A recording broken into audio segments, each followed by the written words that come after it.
Nous sommes le lundi 29 avril 2024. En ce matin, Nabil Alani dit ceci: la sagesse est une roue, son centre est l'humilité, ses rayons sont les vertus.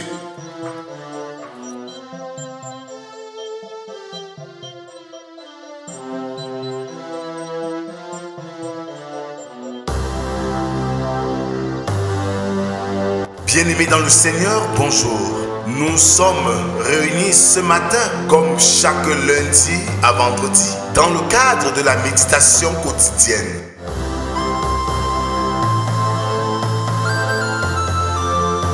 La méditation quotidienne est un moment de recueillement, de prière, de chant, de méditation de la parole de Dieu pour ainsi préparer notre journée.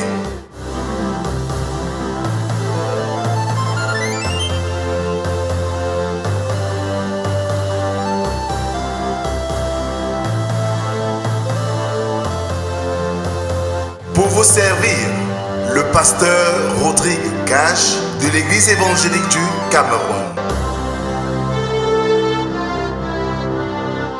Alors bien-aimés, ouvrons nos cantiques sur les airs de la foi, numéro 397, pour antiphoner le chant intitulé « Il est un roc séculaire ». Il est un roc séculaire que Dieu pour mon cœur a lassé, comme un abri tutélaire au sein des flots a placé. Mon rocher, ma forteresse, mon asile, le protecteur, mon recours dans la détresse, c'est Jésus le Rédempteur. Alors continuons à adorer notre Dieu avec le psaume de ce matin, le numéro 108, dont nous ferons lecture des 6 premières strophes. Mon cœur est affermi, ô Dieu, je chanterai, je ferai retentir mes instruments. C'est ma gloire. Réveillez-vous mon luth et ma harpe, je réveillerai l'aurore, je te louerai parmi les peuples. Éternel, je te chanterai parmi les nations, car ta bonté s'élève au-dessus des cieux et ta fidélité jusqu'aux nues. Élève-toi sur les cieux, ô Dieu, et que ta gloire soit sur toute la terre, afin que tes bien-aimés soient délivrés. Sauve par ta droite et exauce-nous. Amen. Je nous invite à la prière.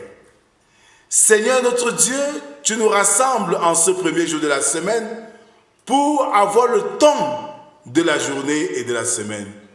Viens Seigneur, instruis-nous. Viens Seigneur, parle. Nous t'écoutons. Amen. Ce matin, nous méditons dans l'épître de Paul aux Corinthiens, premier épître, chapitre 3, versets 9 à 17. 1 Corinthiens 3, versets 9 à 17. Là, il est écrit: car nous sommes ouvriers avec Dieu. Vous êtes le champ de Dieu, l'édifice de Dieu. Selon la grâce de Dieu qui m'a été donnée, j'ai posé le fondement comme un sage architecte et un autre bâtit dessus. Mais que chacun prenne garde à la manière dont il bâtit dessus. Car personne ne peut poser un autre fondement que celui qui a été posé, savoir Jésus-Christ.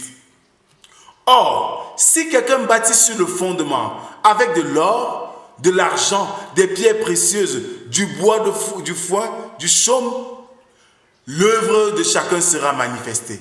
Car le jour la fera connaître parce qu'elle se révélera dans le feu et le feu éprouvera ce qu'est l'œuvre de chacun. Si l'œuvre bâtie par quelqu'un sur le fondement subsiste, il recevra une récompense. Si l'œuvre de quelqu'un est consumée, il perdra sa récompense. Pour lui, il sera sauvé, mais comme au travers du feu. Ne savez-vous pas que vous êtes le temple de Dieu et que l'Esprit de Dieu habite en vous? Si quelqu'un détruit le temple de Dieu, Dieu le détruira, car le temple de Dieu est saint et c'est ce que vous êtes. Amen.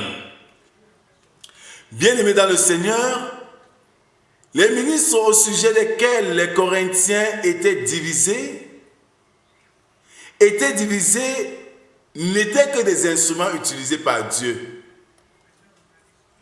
Reprise. Les ministres au sujet desquels les Corinthiens étaient divisés n'étaient que des instruments utilisés par Dieu.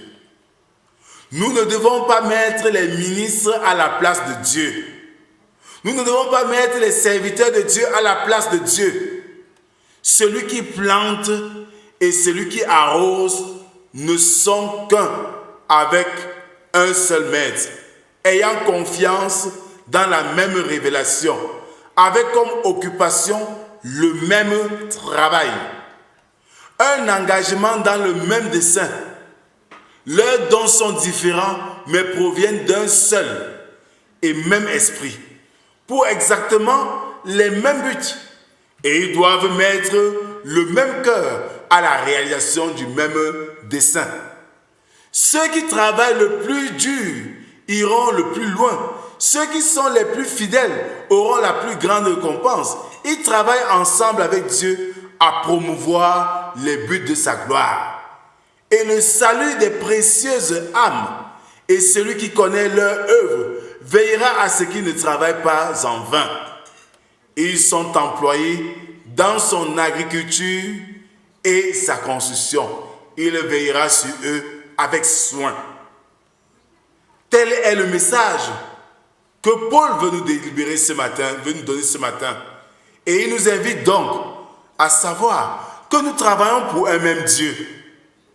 Et si telle est véritablement notre conviction, nous devons être loin de toute forme de dispute, de guerre de position et que sais-je encore. Car seul Dieu est celui qui récompensera chacun en fonction de ce qu'il a été et de ce qu'il est. Que le Seigneur, en ce premier jour de la semaine, nous bénisse au nom du Père, du Fils et du Saint-Esprit. Amen. Prions Dieu. Merci Seigneur pour ce que tu nous délivres ce matin comme message qui nous interpelle à nous éloigner de toute forme de dispute, de guerre qui nous sépare et nous éloigne de ta face. Oui, même dans ta maison qui est devenue sujet de guerre, de positionnement. Donne-nous Seigneur de comprendre que nous n'œuvrons pas pour nous ou pour notre gloire, mais pour ta gloire seule. Éloigne de toute forme de dispute et donne-nous de travailler main dans la main pour la gloire de ton nom. Bénis cette semaine qui s'ouvre avec tous ces multiples défis, que ton Esprit Saint nous accompagne. Et ceci, Seigneur, pour élever encore plus haut ton nom précieux. C'est au nom de Jésus-Christ, ton Fils, que nous t'avons prié, lui qui nous a appris à te dire: Notre Père qui es aux cieux, que ton nom soit sanctifié, que ton règne vienne, que ta volonté soit faite sur la terre comme au ciel. Donne-nous aujourd'hui notre pain de ce jour.